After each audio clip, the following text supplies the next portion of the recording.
अस्सलाम वालेकुम viewers, welcome back to my YouTube channel. Viewers, आप लोगों को पहले से ही आइडिया हो गया है कि FGEI यानी कि फेडरल गवर्नमेंट एजुकेशनल इंस्टीट्यूशन में मेल एंड फीमेल टीचिंग की सीट्स का ऐलान किया गया है, जिसकी जो कुल तादाद है वो 92 है। इससे पहले हमने ऑलरेडी इस पर एक वीडियो बना दी है कि आपने इस पर अप्लाई किस तरह से करना है। इन 92 सीट्स को किन किन प्रोविंस में डिवाइड किया गया है, इस पर जो तमाम मेथड है, इस पर पूरी तफसील के साथ हमने वीडियो बना दी है। तो वो स्टूडेंट्स जिन्होंने अभी तक उस वीडियो को नहीं देखा तो वो इस वीडियो को लाजमी देखें, क्योंकि इसका जो स्केल है वो BPS 14 स्केल रखा गया है और ये एलिमेंट्री स्कूल में अनाउंस की गई है और इसकी जो पोस्टिंग प्लेस होगी वो फेडरल गवर्नमेंट के अंदर ही होगी। तो ये काफी अच्छी सीट्स हैं, आपने इस पर लाजमी अप्लाई करना है। अप्लाई करने की जो लास्ट डेट है वो 23 सितंबर है। लेकिन व्यूअर्स, अब की ये वीडियो बनाने का मकसद सिर्फ और सिर्फ आपके सामने इसके सिलेबस को डिस्कस करना है, क्योंकि बहुत सारे ऐसे स्टूडेंट्स होते हैं जो इस पर अप्लाई तो कर देते हैं लेकिन बाद में इसके सिलेबस के हवाले से या फिर इसकी तैयारी के हवाले से बड़ी उनको कंफ्यूजन होती है कि इसकी तैयारी किस तरह से स्टार्ट करनी चाहिए, कौन से सिलेबस को पहले कवर करना चाहिए, कौन से टॉपिक को पहले डिस्कस किया जाए। तो इस कंफ्यूजन को भी दूर करते हुए फेडरल गवर्नमेंट ने इसके सिलेबस के हवाले से कंप्लीट इंफॉर्मेशन जो है ना वो आपको दे दिया है। तो आज की इस वीडियो में हम इस कंप्लीट इंफॉर्मेशन को डिस्कस करेंगे कि यानी कि इसके सिलेबस को कितने हिस्सों में डिवाइड किया गया है, कौन कौन से सब्जेक्ट से सवाल आएंगे। तो व्यूअर्स, आपने इस वीडियो को स्किप नहीं करना, एंड तक लाजमी देखना है, ताकि आप में जो कंफ्यूजन होगी बाद में वो इंशाल्लाह ताला दूर हो जाएगी। तो चलो व्यूअर्स, स्टार्ट करते हैं बगैर किसी टाइम। इसका जो सिलेबस है वो 5 सब्जेक्ट्स में डिवाइड किया गया। सबसे पहला पोर्शन होगा इंग्लिश का, यानी कि 20% से जो क्वेश्चन आएंगे वो इंग्लिश में से आएंगे। इसके बाद पाक स्टडी के हवाले से सवाल आएंगे। 20% सवाल जो है वो पाक स्टडी के हवाले से आएंगे और 20% पेडागोजी के हवाले से सवाल किए जाएंगे। इसके अलावा 20% जनरल मैथ के हवाले से सवाल आएंगे और 20% सवाल जो है ना वो जनरल साइंस के हवाले से सवाल आएंगे। यानी कि इसके सिलेबस को 5 सब्जेक्ट्स में डिवाइड किया गया है।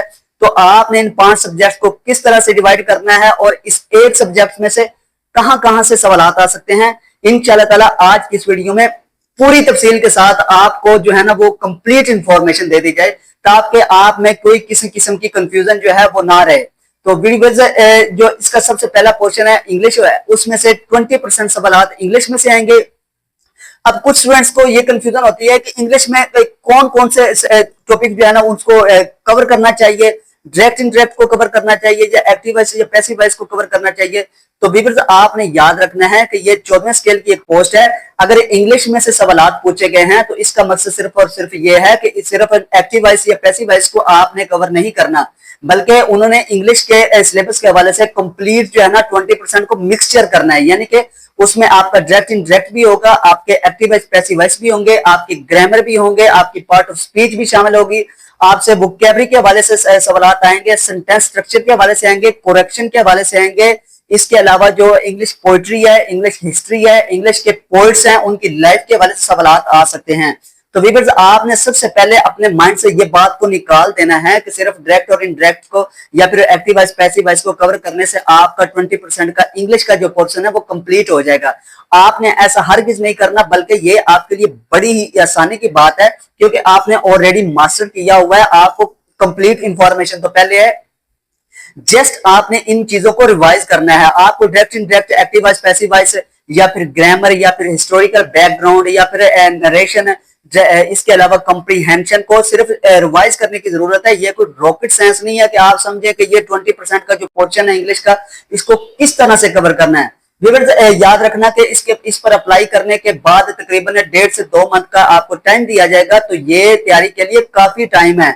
अगर आप अच्छे तरीके से मेहनत करते हैं तो इंशाल्लाह ताला मुझे उम्मीद है आप पर कि आप बड़ी आसानी से इसका जो इंग्लिश का पोर्शन है इसको कवर कर लेंगे और इसकी अच्छे तरीके से तैयारी करके इसमें से अच्छे नंबर हासिल कर सकेंगे।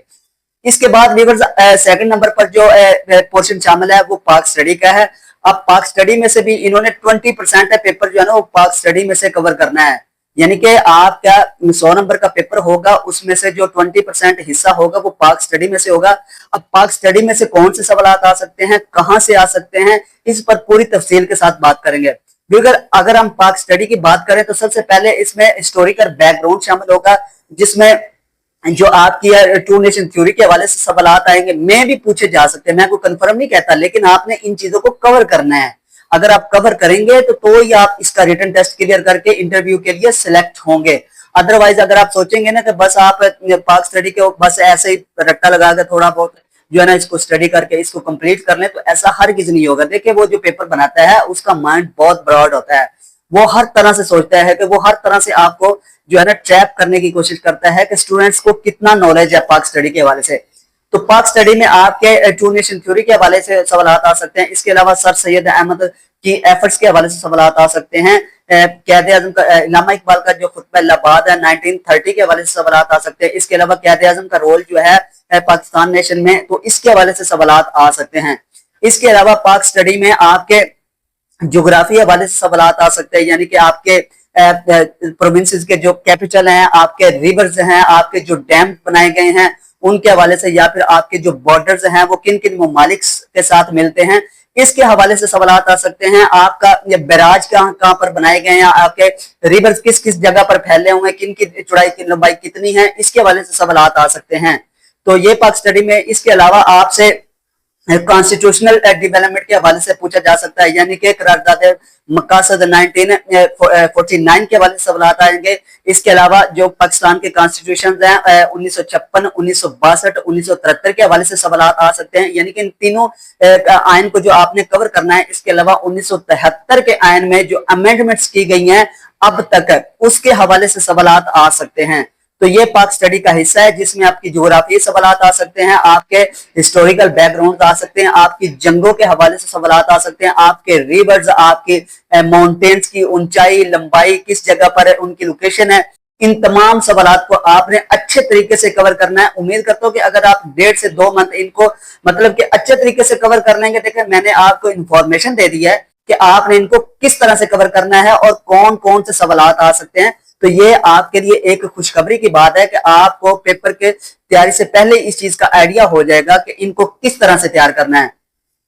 इसका जो थर्ड पार्ट है व्यूअर्स, वो 20% होगा पेडागोजी के हवाले से। पेडागोजी में आपकी डेफिनेशन पेडागोजी की हो सकती है, इसका मतलब क्या है, टीचर और स्टूडेंट्स के दरमियान जो कनेक्शन होता है वो किस तरह से होना चाहिए, लर्निंग प्रोसेसिंग क्या होती है, क्लास को मेंटेन किस तरह से करना है, स्टूडेंट्स को साइकोलॉजिकली किस तरह से देखना है, एक स्टूडेंट्स का बिहेवियर क्या होना चाहिए क्लास के अंदर, एक टीचर्स का बिहेवियर क्या होना चाहिए, उनको स्टडी प्लान किस तरह से देना चाहिए, उनको प्रैक्टिकल समझाना चाहिए, एक्सपेरिमेंट्स के जरिए समझाना चाहिए।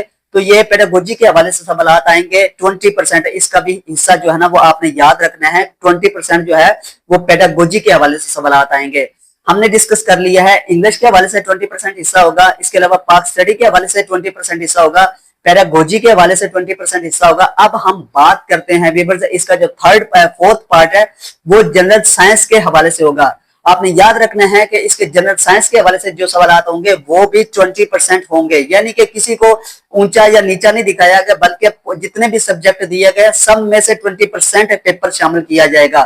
तो जनरल साइंस के हवाले से आपको क्या इंफॉर्मेशन होनी चाहिए, किस तरह से आपने पेपर को तैयार करना है, कौन कौन से सवाल आ सकते हैं जनरल साइंस के हवाले से। व्यूअर्स आप लोगों को आइडिया होना चाहिए कि कोई भी पेपर हो उसमें जनरल साइंस का पोर्शन जो होता है ना वो लाजमी होता है।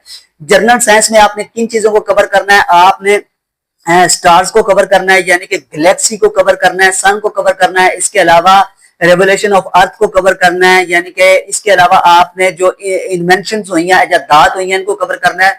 बायोकेमिस्ट्री के हवाले से डेली की जो साइंस होती है, इंसान के मतलब के कितनी हड्डियां होती हैं, इंसान का मतलब कि कौन सा बॉडी पार्ट किस तरह से काम करता है, इंसान का ब्रेन किस तरह से काम करता है, कौन सी साइंस पर मतलब जो इन्वेंशन हो रही है अभी हो रही है, इससे पहले हुई है, कौन सी गाड़ी किस तरह से बनी है, यानी कि ये आपके जनरल नॉलेज की चीजें होती हैं। ये मतलब कि इसमें से तकरीबन अगर हम जनरल नॉलेज की बात करें तो तकरीबन 50% स्टूडेंट्स को वैसे ही इसके बारे में इंफॉर्मेशन होती है जनरल साइंस के हवाले से। अगर आप मजीद मेहनत करें तो आप इसकी 100% जो है ना वो अच्छे तरीके से तैयारी कर लेंगे जनरल साइंस की। तो बहुत सारे ऐसे स्टूडेंट्स होते हैं जिन्होंने पहले से इसका पेपर जो है ना वो दिए होते हैं, उनको तो ऐसे मतलब कि ना एक देखने की जरूरत होती है, लेकिन कुछ स्टूडेंट्स ऐसे होते हैं जिनको बेसिक से तैयारी स्टार्ट करनी पड़ती है। तो ये ज्यादातर वीडियो उन स्टूडेंट्स के लिए बेनिफिट साबित होगी जिन्होंने बेसिक से तैयारी स्टार्ट करनी है, या फिर इससे पहले कोई भी या पीपीएससी का या ईएसटी का या एसएसटी का पेपर नहीं दिया, तो उनके लिए ये बड़ी इंफॉर्मेटिव वीडियो है। तो इसका जो अगर फिफ्थ पार्ट हम बयान करें तो उसका जो फिफ्थ पार्ट है वो व्यूअर्स होगा इसकी मैथ के हवाले से, यानी कि 20% पेपर जो है ना वो मैथ से शामिल होगा। अब मैथ में से आपकी बेसिक चीजें पूछी जाएंगी, मैथ के यानी कि रेशियो के हवाले से पूछा जाएगा, परसेंटेज के हवाले से पूछा जाएगा, या इसके अलावा अलजबरा के हवाले से पूछा जाएगा। तो ये मैथ की भी छोटी छोटी चीजें जो है ना आपने इनको अच्छे तरीके से कवर करना है। यानी कि आपने एक प्लान बना लेना है कि पहले किस सब्जेक्ट को कवर करना है। यानी कि आज जो है ना आपने इंग्लिश को कवर करना है, इंग्लिश के सेंटेंस के हवाले से आपने तैयारी करनी है, या फिर एक्टिव वॉइस पैसिव वॉइस को सीखना है, या फिर इसके बाद आपने जनरल साइंस के हवाले से स्टडी करनी है, जितनी भी जनरल साइंस है इसमें, या फिर इस पाक स्टडी के हवाले से आपने स्टडी करनी है कि स्टडी को पाक स्टडी को किस तरह से कवर करना है। आपने ना हर एक सब्जेक्ट का एक टाइम जो है ना उसको मैनेजमेंट कर लेना है। मैनेजमेंट करने के बाद व्यूअर्स आप ये देखेंगे कि आपके लिए ये वीडियो कितनी इंफॉर्मेशन साबित होगी। आपको खुद अंदाजा हो जाएगा कि जिस तरह से मैंने आपको गाइड किया है इस तरह से कोई और गाइड नहीं करेगा। तो अगर व्यूअर्स आपको ये वीडियो अच्छी लगी है, आप हमें सपोर्ट करते हैं, तो यकीन करें कि इतनी खुशी होती है कि जब आप हमें सपोर्ट करते हैं, हमारी वीडियो को लाइक करते हैं, हमारे वीडियो को शेयर करते हैं और हमारे चैनल को सब्सक्राइब करते हैं, तो हमारा इतना दिल खुश होता है और हम में मतलब मोटिवेशन पैदा हो जाती है कि हम आपके लिए मजीद इस तरह के इंफॉर्मेटिव वीडियो जो है ना वो आपके सामने लाएं। तो अगर वीडियो ये अच्छी लगी है और आपको वाकई लगता है कि ये वीडियो आपके लिए बड़ी हेल्पफुल साबित होगी, तो काइंडली हमारे चैनल को सब्सक्राइब करें, इस वीडियो को लाइक करें और अपने फ्रेंड्स को साथ लाजमी शेयर करें। तो व्यूअर्स मिलते हैं इंशाल्लाह ताला नेक्स्ट वीडियो में। आज के लिए अल्लाह हाफिज।